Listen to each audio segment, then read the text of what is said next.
मंगलवार 1 अक्टूबर को आज बुलडोजर एक्शन मामले में सुप्रीम कोर्ट में सुनवाई हुई। क्या निकल के सामने बातें आ रही हैं, सुप्रीम कोर्ट ने क्या फैसला सुनाया है, सारी चीज़ें हमारे साथी मुरारी हैं जिन्होंने इस पूरे मामले पर नज़र बनाई हुई थी, सुप्रीम कोर्ट की प्रोसीडिंग को ये सुन रहे थे। मुरारी, क्या जानकारी आज निकल कर सामने आ रही है सुप्रीम कोर्ट से? काफ़ी अहम ये मामला है और पिछले काफ़ी समय से बुलडोजर एक्शन पर चाहे विपक्ष हो, लगातार सवाल खड़े किए जा रहे हैं कि इस तरीके का एक्शन नहीं होना चाहिए। इस मामले में जो प्रीवियस जो सुनवाई हुई थी वो 17 सितंबर को हुई थी और उस तारीख को सुप्रीम कोर्ट ने एक आदेश सुनाया था, एक अंतरिम आदेश सुनाया था कि जब तक हम इस मामले में कोई दिशा निर्देश तैयार नहीं कर देते, यानी 1 अक्टूबर तक, तब तक कोई भी कार्रवाई, बुलडोजर की कार्रवाई कहीं पर भी ना की जाए देश के किसी भी कोने में। तो आज 1 अक्टूबर की तारीख थी और ये मामले की सुनवाई दोबारा से रिज्यूम हुई। तो इस दौरान जो सुप्रीम कोर्ट ने जो मेन जो फैसला सुनाया वो है कि जब तक हम बुलडोजर एक्शन को लेकर कोई दिशा निर्देश नहीं बना देते तब तक हम इस फैसले को रिजर्व रख रहे हैं। अब जब तक सुप्रीम कोर्ट मतलब इसमें टाइम लग सकता है कि मे बी महीना भर लग सकता है, 2 महीने लग सकते हैं या फिर 15 दिन भी लग सकते हैं, तो तब ये एक फैसला आएगा फाइनल। लेकिन आज जो दो बड़ी बातें सुप्रीम कोर्ट ने इस मामले की सुनवाई के वक्त की वो ये कि पहली तो ये बात है कि सुप्रीम कोर्ट ने कहा कि बदले की कार्रवाई के तौर पे, जैसा कि आरोप याचिकाकर्ताओं की तरफ से लगाए गए थे कि बदले की कार्रवाई के तौर पर बुलडोजर एक्शन लिया जा रहा है और कुछ खास धर्म के लोगों को निशाना बनाया जा रहा है, तो सुप्रीम कोर्ट ने कहा कि बदले की कार्रवाई के तौर पर बुलडोजर एक्शन का यूज़ नहीं किया जा सकता है। जो दूसरी मतलब सुप्रीम कोर्ट बोला कि अगर सिर्फ कोई दोषी साबित हो चुका है या फिर केवल आरोपी है, FIR में उसका नाम आया, इसका मतलब ये नहीं है कि उसका घर गिरा दिया जाएगा, उसकी उसकी उसकी निजी संपत्तियों को गिरा दिया जाएगा। जो दूसरी बड़ी बात सुप्रीम कोर्ट की तरफ से कही गई वो ये कि जो सार्वजनिक जगह हैं या जो सरकारी ज़मीन है उन पर अगर कोई अतिक्रमण है, जैसे मान लीजिए कोई सड़क है या फुटपाथ है, रेलवे पटरी के किनारे की जगह है या कोई जलाश्रय है, मतलब जल स्रोत है, कोई सरकारी ज़मीन है, अगर वहाँ कोई किसी ने कब्जा किया है, किसी ने कुछ अवैध निर्माण बना दिया, तो सुप्रीम कोर्ट बोला कि म्यूनसिपल जो नगर निगम होते हैं वो पूरी तरीके से स्वतंत्र हैं इस तरीके के अवैध कब्जों पर एक्शन लेने के लिए। और इसमें सुप्रीम कोर्ट का ये जो अंतरिम आदेश है जिसमें बदले की कार्रवाई की बात कही जा रही, उसमें कोई बाधा नहीं आएगा। और सुप्रीम कोर्ट ने ये भी बोला कि भले ही वो जो कब्जे वाली जगह है, भले ही चाहे वो मंदिर हो, मस्जिद हो, गुरुद्वारा हो, इससे फ़र्क नहीं पड़ता, अगर सार्वजनिक सुरक्षा की दृष्टि से वो सारे जो अवैध संरचनाएं वो गिराई जाएंगी। ये जो दो बेसिक मतलब दो बड़ी बातें सुप्रीम कोर्ट की तरफ से कही गई। और फिर आज की प्रोसीडिंग्स में तमाम बातें हुई। मुख्य बिंदु जो अगर आप बताना चाहें जो आज की प्रोसीडिंग में रहे और जिस पर बहुत चर्चा हुई। देखिए, दो बड़े पक्ष थे कि एक तो याचिकाकर्ताओं की तरफ से कहा जा रहा था कि बदले की कार्रवाई की जा रही है, इसलिए इस बुलडोजर एक्शन पर रोक लगाई जाए। तो जो उत्तर प्रदेश सरकार, मध्य प्रदेश सरकार और राजस्थान सरकार की तरफ से सॉलिसिटर जनरल तुषार मेहता पेश हुए थे, उनका एक बेसिक मतलब ये तर्क था कि अगर आप इस बुलडोजर कानूनों पर या बुलडोजर की कार्रवाई जिन कानूनों के तहत होती है, जो अलग अलग नगर निगमों के कानून होते हैं, उनको अगर आप स्ट्रक डाउन कर देंगे तो एक तरीके से अधिकारियों के हाथ बांधना होगा। तो उनका ये कहना था कि वो भी इस बात से सहमत है कि भले ही कोई जघन्य से जघन्य अपराध का दोषी हो, फॉर एग्जांपल कोई बलात्कार का कोई दोषी पाया गया या मर्डर का दोषी पाया गया या आतंकवाद का ही दोषी हो, लेकिन इसका मतलब ये नहीं कि उसके घर पे बुलडोजर चला दिया जाएगा। तो उन्होंने कहा कि कुछ मामले मीडिया में हाईलाइट किए जाते हैं और इनको सांप्रदायिक रंग दिया जाता है, लेकिन ये मामले केवल 10 से 15% ही हैं बुलडोजर से कार्रवाई के मामले में। तो इनको आधार बनाकर पूरे के पूरे बुलडोजर एक्शन पर सवाल नहीं उठाया जा सकता। तो इस पर कोर्ट की तरफ से कहा गया कि पिछले कुछ सालों में ये आंकड़ा आया कि करीब 4.5 लाख संरचनाएं हैं जो गिराई गई हैं।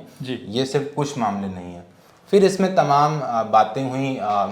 एक तो याचिकाकर्ताओं की तरफ से वरिष्ठ अधिवक्ता CU सिंह ने बोला कि बुलडोजर जो है वो एक टूल बन चुका है और इसका यूज जो है वो किया जा रहा है कि लोग चुनाव लड़ रहे हैं इसके नाम पर। तो कुछ ऐसी बात वरिष्ठ अधिवक्ता संजय हेगड़े ने भी कही। उन्होंने बोला कि एक बैरल ऑफ गन की तरीके बुलडोजर एक मतलब शक्ति प्रदर्शन का जरिया बन गया है। मतलब उन्होंने बोला कि ये ऐसे प्रदर्शन मतलब ऐसे दृश्य दिखाए जाते हैं मीडिया में कि बदले की कार्रवाई करते हुए दिखाई जाती है। तो बोला कि एंकर लोग हैं वो बैठ के मीडिया बुलडोजर कंपार्टमेंट से बैठ के बाइट्स दे रहे हैं और ऐसे सीन्स हमने कभी नहीं देखे। तो फिर सुप्रीम कोर्ट की तरफ से बोला गया कि अगर निर्माण अवैध भी है तो भी कम से कम याचिकाकर्ताओं को 10 से या मतलब जो भी दोषी साबित हो चुका है या जो भी आरोपी साबित हो चुका है, उसको कम से कम 10 से 15 दिन का समय दिया जाना चाहिए। ऐसे दृश्य आते हैं जिसमें हम देखते हैं कि महिलाएं, बच्चे और बुजुर्ग सड़क पर टहल रहे हैं, तो कम से कम 10 से 15 दिन का समय दिया जाए ताकि वो अपने लिए वैकल्पिक घरों की व्यवस्था कर सकें। फिर इसमें तमाम दूसरी बातें थी। इसमें जो बेसिक मतलब एक तर्क जो याचिकाकर्ताओं की तरफ से दिया जा रहा था, इसमें जमीयत उलमा हिंद भी याचिकाकर्ताओं की तरफ से शामिल था। तो उसने बोला कि अगर आपको कोई कार्रवाई करनी ही है, बुलडोजर एक्शन की कोई कार्रवाई करनी है, तो कम से कम 60 दिन पहले आपको नोटिस देना होगा। और क्योंकि ये नोटिस इसलिए देना होगा क्योंकि जो आरोपी है उसके पास अपना वकील करने का अधिकार है और उसको ये साबित करने का अधिकार है कि उसका जो संरचना, उसकी जो प्राइवेट प्रॉपर्टी है वो तो पूरी तरीके से वैध है। तो सुप्रीम कोर्ट ने मतलब एक तरीके से ये मान लीजिए कि उन्होंने याचिकाकर्ताओं की बातों से सहमति जताई और तब ये बोला कि हम अभी इस पे दिशा निर्देश बनाएंगे और बुलडोजर एक्शन को किसी भी तरीके से बदले की कार्रवाई के तौर पर यूज़ नहीं किया जा सकता। फिर सुप्रीम कोर्ट ने कहा कि हम एक ऑनलाइन पोर्टल बनाएंगे और जो हमारे जो आदेश होंगे, क्योंकि भारत एक सेकुलर कंट्री है, तो वो सब पर लागू होंगे, सब पर समान तरीके से लागू होंगे, किसी भी धर्म विशेष के लिए अलग से कोई कानून नहीं बनाया जाएगा। जी बिल्कुल।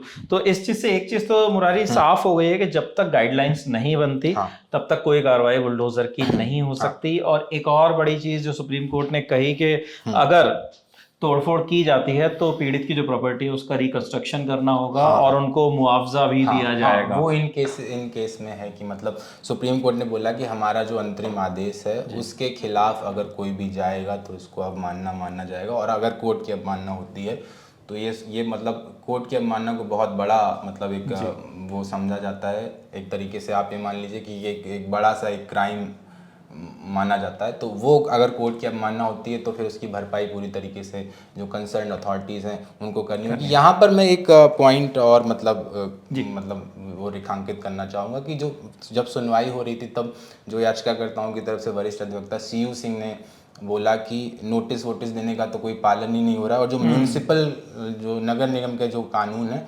वो एक तरीके से अवैध संरचनाओं को ना गिराकर उनका यूज़ क्राइम से लड़ने के तौर पर किया जा रहा है, जो कि सही नहीं। उन्होंने एक एग्जाम्पल दिया कि एक व्यक्ति पर आरोप लगा था कि उसने गणेश पंडाल पर पत्थरबाजी की। उन्होंने बोला कि उसको कोई मौका ही नहीं मिला और उसी दिन उसका घर गिरा दिया। हाजी शाहिद अली का जो मामला था तो उसी दिन उसका घर गिरा दिया। तो इस तरीके से बड़ी दलीलें मतलब याचिकाकर्ताओं की तरफ से रखेंगी।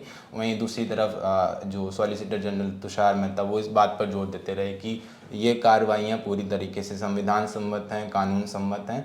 अगर इन पर रोक लगाई जाएगी तो ये एक तरीके से कब्जा करने वालों को बढ़ावा देने की बात होगी।